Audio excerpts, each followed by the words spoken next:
অবশেষে আজকে আমাদের শুনানি শেষ হলো এবং আরো 2 সপ্তাহ মানে 3 সপ্তাহ অপেক্ষা করতে হবে। 2 সপ্তাহের মধ্যে সরকার পক্ষের যে হলফনামা সেটা জমা পড়বে, লিখিত নোট অফ সাবমিশন। তারপরে 1 সপ্তাহের মধ্যে আমাদের পক্ষ থেকে যে তার রিজয়েন্ডার সেটা দেওয়া হবে এবং তারপরে রায় ঘোষণা হবে। গোটা শুনানি শোনার পরে এটুকু বলতে পারি যে এই মামলায় আমরা জিতবো। আমি পরে আবার আসছি। বিক্রম সংগ্রামী যৌথ মঞ্চের জন্য আজকে সত্যি সব থেকে বড় দিন, কারণ সুপ্রিম কোর্টে শুনানি শেষ হয়ে গেছে, রায় দান স্থগিত রাখা হলো। যেখানে প্রথম বক্তব্য আমি এটা বলবো যে রাজ্যের সময় কিন্তু খুব চাপের মধ্য দিয়ে যাচ্ছে, রাজ্য সরকার খুব চাপের মধ্য দিয়ে যাচ্ছে, কারণ ডিএ মামলাতেও 40,000 কোটি টাকার বড় ঋণ, যেটা ন্যায্য দাবি ছিল সরকারি কর্মীদের, সে টাকা দিতে হবে আপনাকে। সময় তো পেলেনই না, কারণ অলরেডি শুনানি কমপ্লিট হয়ে গেছে। উল্টো আরো চাপ বাড়লো রাজ্যের। শুধু তাই নয়, রাজ্যের তো সব থেকে ঝটকা তখনই লেগে গেল যখন ডিএ মামলা অলরেডি শুরু হয়ে গেছিল কপিল সিব্বল ছাড়াই। কারণ আজকে সুপ্রিম কোর্টে বড় অভিযোগ করা হয়েছে কপিল সিব্বলকে নিয়ে। তাছাড়া এসআইআর মামলারও ডিটেলস আজকে আমি জানাবো যে সুপ্রিম কোর্টের হিয়ারিং এ কি হয়েছে। সমস্ত খবরের ডিটেলসে যাওয়ার আগে নমস্কার, আমি অদ্বিতীয়া রয়। আজকে আবার চলে এসেছি আমার ছোট্ট ইউটিউব চ্যানেল সঙ্গে অদ্বিতীয়ায়। আপনাদের সকলকে প্রণাম ও ভালোবাসা জানিয়ে আজকের লাইভ আমি এখান থেকে শুরু করি। শুরুতেই বলবো যে ডিএ মামলা যা এতদিন ধরে বিভিন্ন পথ অতিক্রম করে সুপ্রিম কোর্টে যার জল গড়িয়েছিল, অর্থাৎ স্টেট অ্যাডমিনিস্ট্রেটিভ ট্রাইব্যুনাল থেকে শুরু করে হাইকোর্টে ফাইনাল রায় আসার পর সেটাকে চ্যালেঞ্জ জানিয়ে রাজ্য পৌঁছে যায় সুপ্রিম কোর্টে। সেই সুপ্রিম কোর্টেও আজকে শুনানি শেষ, রায় দান স্থগিত রাখা হলো, যেখানে বিচারপতি পরিষ্কারভাবে জানিয়ে দিয়েছেন যে কোনো পক্ষের যদি কোনো বক্তব্য জানানো এখনো বাকি থেকে থাকে তাহলে সেটা হলফনামার মাধ্যমে জমা দেওয়া যেতে পারে। কিন্তু পরিষ্কারভাবে বিচারপতি সঞ্জয় কারোল এবং প্রশান্ত কুমার জানিয়ে দিয়েছিলেন যে ডিএ মামলার এন্ড তো ভাই আজকেই হবে, আজকেই মামলার নিষ্পত্তি ঘটবে, কারণ অলরেডি ডিএ মামলা পার্ট হার্ড তো হয়ে গেছিল, অর্ধেকের বেশি তো শোনা হয়ে গেছিল। আর সময় দিয়ে লাভ নেই, কারণ রাজ্য সরকারের চরিত্র এবং রাজ্য সরকার কি চাইছে সেই সম্পর্কে সুপ্রিম কোর্ট যথেষ্টভাবে অবগত।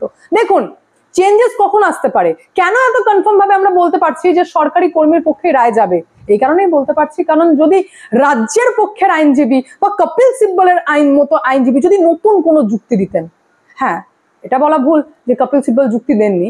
শুনানি শুরু হওয়ার পর কিছুক্ষণ পর তিনি চলে এসেছিলেন ঠিকই কোর্ট রুমে, যেখানে দেখলেন যে শুনানি নাকি ওনাকে ছাড়া অলরেডি স্টার্ট হয়ে গেছে, যেখানে লয়াররা দাঁড়িয়ে অলরেডি আর্গুমেন্ট করতে লেগেছেন। I'm sorry, the SIR matter was on my legs. No problem. Mr. Kinkuli has done brilliant. We've gone through your submission, which you have given. Yes. All of them. Yes. Mr. Ahmadi was all, and the other team, your team was there. Right. Should you wish to add anything? Just 5 minutes. No problem. We'll give you 5 minutes. Just 5 minutes, not more than that. Because your lordship knows the domain and the jurisdictions are entirely. Threat শব্দটি ব্যবহার করব না, কিন্তু থ্রেটের মতো করেই supreme কোর্টকে একটু চমকে দিলেন কপিল সিব্বল এই যুক্তি রেখে যে দেখুন আপনাদের রায় কিন্তু বাকি 7টি রাজ্যে ইম্প্যাক্ট ফেলতে পারে। অর্থাৎ 7টি রাজ্য এমন রয়েছে যা কেন্দ্র সরকারের হারে ডিএ দেয় না। যদি আপনার এই রায় যা সরকারি কর্মীদের পক্ষে যদি গিয়ে থাকে তাহলে তা কিন্তু 7টি রাজ্যে ইম্প্যাক্ট ফেলবে। সুতরাং ভেবেচিন্তে আপনাকে রায় দিতে হবে। হুমকি হালকা ছিল কিন্তু খুব একটা কাজে লাগেনি, কারণ রাজ্যের তরফে যে সমস্ত যুক্তি দেওয়া হয়েছে, যার মধ্যে একটি যুক্তি আমি আপনাদের সামনে তুলে ধরি যে এআইসিপিআই মানতে কোনো রাজ্যকে বাধ্য করা মানে রাজ্যের ক্ষমতায় হস্তক্ষেপ করা, সংবিধানের অবমাননা করা হবে, এটা করা যেতে পারে না। এই যুক্তি তো ভাই অলরেডি আগে ছিল, অর্থাৎ নতুন কোনো যুক্তি দেওয়া হয়নি। তাছাড়া কি বলেছে রাজ্যর পক্ষে তো এটাও বলা হয়েছে যে ডিএ দেওয়াটা নাকি কখনোই মৌলিক অধিকার নয়, এটা একদমই রাজ্যের উপর ছেড়ে দেওয়া উচিত এবং কেন্দ্রের নিয়ম মানতে রাজ্য কখনোই বাধ্য নয়। ভাই যুক্তি তো নতুন দিতে হবে, এই একই যুক্তি চলছে, এই একই যুক্তি বিচারপতি শুনেই যাচ্ছেন। করুণানন্দী বললেন যে আপনার পয়েন্টটা অন্য কোথাও আটকে রয়েছে। আইনজীবী করুণানন্দী বুঝিয়ে দিলেন যে আপনি যেটা বলতে চাইছেন আমি সেটা বলতে চাই না। আমি বলতে চাইছি যে রাজ্য যখন এআইসিপিআই মেনে রোপা তৈরি করেছে তখন তারা সেই হার মানছে না কেন, সেই হার তো অ্যাটলিস্ট মানুক। অর্থাৎ আমার যুক্তি অন্যদিকে, করুণানন্দী অন্য যুক্তি দিলেন এবং সেই নিয়ে রাজ্য বলছেন যে না, এরিয়া টু এরিয়া ভ্যারি করা উচিত, কারণ বিভিন্ন এরিয়ার ইনফ্লেশন রেট আলাদা, যেখানে কস্ট অফ লিভিং থেকে শুরু করে বিভিন্ন জিনিসের উপর ডিপেন্ড করে থাকে। সুতরাং সুতরাং রাজ্যের হাতেই ডিএ মামলাটি ছেড়ে দেওয়া উচিত, রাজ্যকেই বুঝতে দেওয়া উচিত যে ডিএ কত হারে দেবে আর কত দেবে না। আর তারপরেই কপিল সিবাল এটা বলে বসলেন যে দেখুন হুজুর জাজ সাহেব, আপনি যে রায় দেবেন সেই রায় কিন্তু বাকি 7টি রাজ্যের উপর ইম্প্যাক্ট ফেলবে। কিন্তু সমস্ত কিছু শোনা হলো, সমস্ত কিছু শোনার পর বিচারপতি পরিষ্কারভাবে জানিয়ে দিলেন যে এখানেই শুনানি শেষ হলো, এরপর যদি কোনো পক্ষের কোনো বক্তব্য থেকে থাকে তাহলে সেটি লিখিত আকারে সুপ্রিম কোর্টকে জানাতে হবে, আর এক্সট্রা কোনো শুনানি হবে না, কারণ রায় দান স্থগিত রাখা হলো। যেটা অলরেডি আপনারা আগামী দিন জানতে পারবেন, 2 থেকে 3 সপ্তাহের মধ্যে পুরো বিষয়টা ক্লিয়ার হয়ে যাবে যে সরকারি কর্মীর পক্ষে রায় আসছে কিনা। কিন্তু তার পাশাপাশি আর ছোট্ট করে জানিয়ে দিই, এই 7টি রাজ্যে যে ইম্প্যাক্ট পড়ার কথা কপিল সিব্বল বললেন না, ওরকম সরাসরি ইম্প্যাক্ট কিছু পড়বে না। কিছু আইন কানুন সাধারণ মানুষও বোঝে, যেখানে পশ্চিমবঙ্গের জন্য যদি রায় দেওয়া হয় সেই রায়টাকে রেফারেন্স হিসেবে ধরা হতে পারে, কিন্তু অন্য রাজ্য যদি কোনো কিছু হয়, মানে যদি কোনো ইম্প্যাক্টও ফেলতে হয় এই রায়কে নিয়ে, তাহলে সেটার আলাদা করে ফাইল করতে হবে, সেটাকে নিয়ে আলাদা করে মামলা করতে হবে। অর্থাৎ পশ্চিমবঙ্গের রায়, পশ্চিমবঙ্গের সরকারি কর্মীদের রায়কে আপনি রেফারেন্স হিসেবে দেখাতে পারেন, কিন্তু সরাসরি কোনোভাবে 7টি রাজ্যে কি কোনো রাজ্যেই ইম্প্যাক্ট ফেলবেন না। শুধু তাই নয়, সুপ্রিম কোর্টে ডিএ মামলা বড় মামলা ছিল না, আজকে আবার এসআইআর মামলাও ছিল, যেটাকে নিয়ে অলরেডি মহুয়া মৈত্র মনে হয় কিছু একটা 1920 চ্যানেল, নিউজ 1920 চ্যানেল দেখে একটা লিখে ফেলেছেন, পোস্ট করে ফেলেছেন। কি পোস্ট করেছেন দেখুন, আমি স্ক্রিনে দেখাচ্ছি। মাননীয় সুপ্রিম কোর্ট নির্বাচন কমিশনকে নির্দেশ দিল যে বিহার এসআইআর প্রক্রিয়ায় দ্বাদশতম প্রামাণ্য পরিচয়পত্র হিসাবে আধারকে গ্রহণ করতে হবে। পয়েন্ট টু বি নোটেড, কি বলছেন এখানে, যে পরিচয়পত্র হিসাবে আধারকে গ্রহণ করতে হবে ভোট চুরি এবং ভোটাধিকার থেকে বঞ্চিত করা ইলেকশন কমিশনের জন্য আরো কঠিন হয়ে গেল এই রায়ের ফলে। সত্যমেব জয়তে, আমরা লড়বো, আমরাই জিতবো। আপনারা লড়ুন, আপনারা জিতুন, সেটা একদম আপনাদের ব্যক্তিগত ব্যাপার, কিন্তু বিষয়টা হচ্ছে মানুষকে বিভ্রান্ত করা। মহুয়া মৈত্র যে টুইটটি করেছেন, যে পোস্টটি করেছেন, এটি তো টুইট না, এটা সম্ভবত পোস্ট করেছেন কোনো ফেসবুক পেজে, তো সেই পোস্ট অনুযায়ী তিনি বোঝাতে চাইলেন যে বিরাট বড় জয় হয়ে গেছে মহুয়া মৈত্রর এবং বিরাট বড় হাই হয়ে গেছে জাতীয় নির্বাচন কমিশনের। তো বলে দিই, বিষয়টি তা নয়, বিষয়টিকে পুরোপুরি ভুল বোঝানো হচ্ছে। এতদিন পর্যন্ত যে কথাটি, যে পর্যবেক্ষণ মৌখিকভাবে বলা হচ্ছিল, সেটাকে রিটার্ন ভাবে বলার জন্য রিটার্ন ভাবে সুপ্রিম কোর্ট নির্দেশ দিয়েছেন যে এসআইআর মামলায় নির্বাচন কমিশনকে নির্দেশ দেওয়া হয়েছে যে বিহারে প্রামাণ্য নথি হিসেবে আধারকে জুড়ুন। 2টো পয়েন্ট ক্লিয়ার করব। প্রথম, যে এটি শুধুমাত্র বিহারের জন্য করা হলো, অন্য কোনো রাজ্যের জন্য নয়, পশ্চিমবঙ্গের জন্য তো নয়, বিহারের জন্য করা হলো।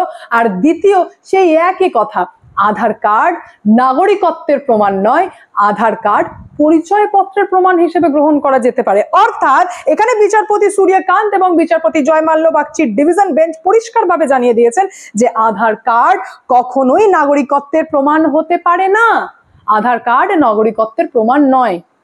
মহুয়া মৈত্র কি বলছেন এগুলো? দ্বিতীয় পয়েন্ট ক্লিয়ার করে দিই, পরিষ্কারভাবে বিচারপতি জানিয়ে দিয়েছেন যে শুধু ভোটার তালিকায় নাম তোলার জন্য ব্যবহার করা যেতে পারে আধার কার্ড। অর্থাৎ এতদিন পর্যন্ত বিচারপতিরা যে বক্তব্যটি মৌখিকভাবে বলছিলেন, সেটাকে রিটার্ন ভাবে নির্দেশ এইবার দিয়েছেন, যেখানে আরো বিশেষভাবে ক্লিয়ার করা হয়েছে 2টি বিষয়।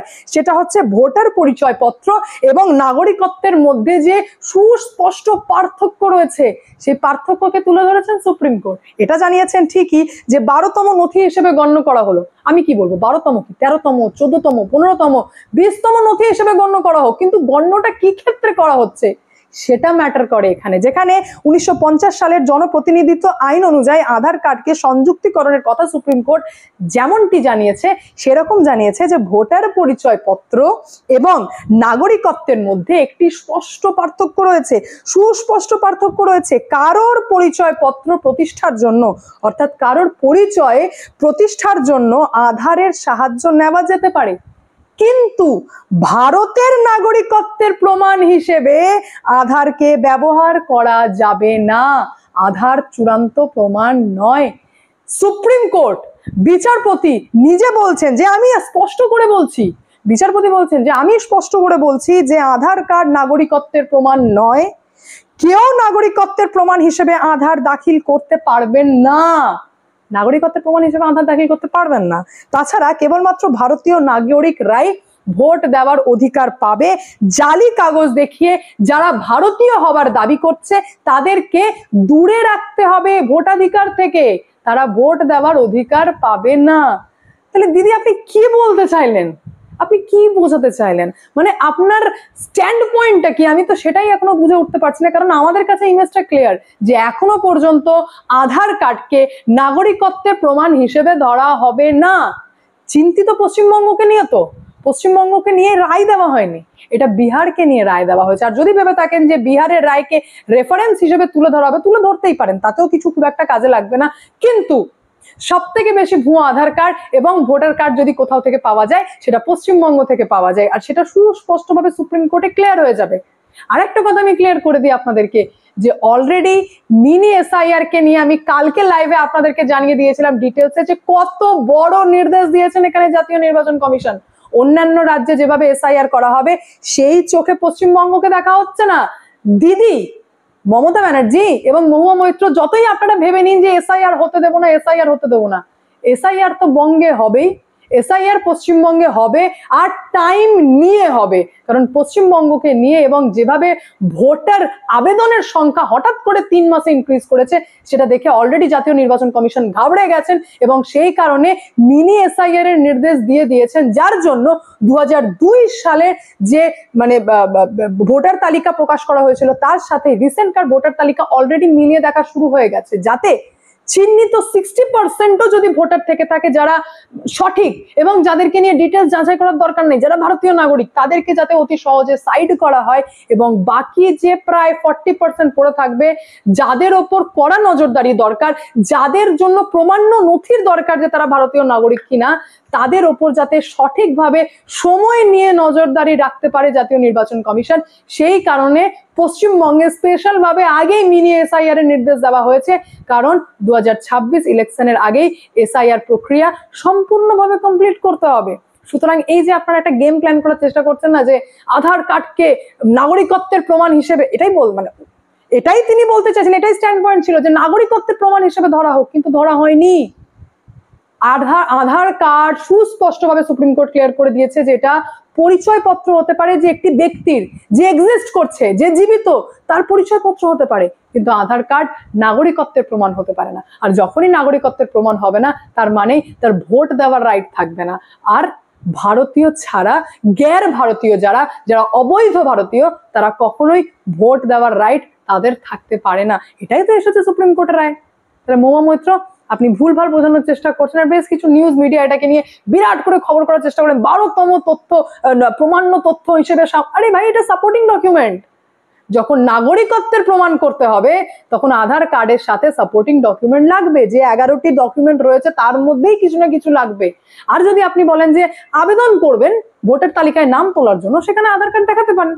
সেটা তো অলওয়েজ জাতীয় নির্বাচন কমিশন বলেই আসছিলেন যে আমি আধার কার্ড ভোটার কার্ডকে ফেলে দিইনি, সেটা তো আমাদের দেশের ডকুমেন্ট, আমি নিচ্ছি, কিন্তু সেটা চূড়ান্ত নাগরিকত্বের প্রমাণ নয়। আর সেই কথাই সুপ্রিম কোর্ট স্পষ্ট করেছে যে সেটা চূড়ান্ত নাগরিকত্বের প্রমাণ আধার কার্ড নয়। তাহলে মহুয়া মৈত্র আপনি কি পোস্ট করেছেন সেটা আপনিই জানেন। আমি তো বলবো হিয়ারিংটা শুনে পোস্ট করা বেটার, রাদার দ্যান কোনো নিউজ মিডিয়া দেখে নিলাম আর কোনো মিডিয়া রিপোর্ট ছেপে দিলাম এটার থেকে। বাকি আপনাদের মন্তব্য অতি অবশ্যই কমেন্টের মাধ্যমে জানাবেন। আমি এখানে এন্ড করি, দেখা হচ্ছে নেক্সট ভিডিওতে। ভালো থাকবেন, সুস্থ থাকবেন, সঙ্গে অদ্বিতীয় চ্যানেলকে অতি অবশ্যই সাবস্ক্রাইব করবেন, কারণ একটাই, যা হবে স্পষ্ট হবে।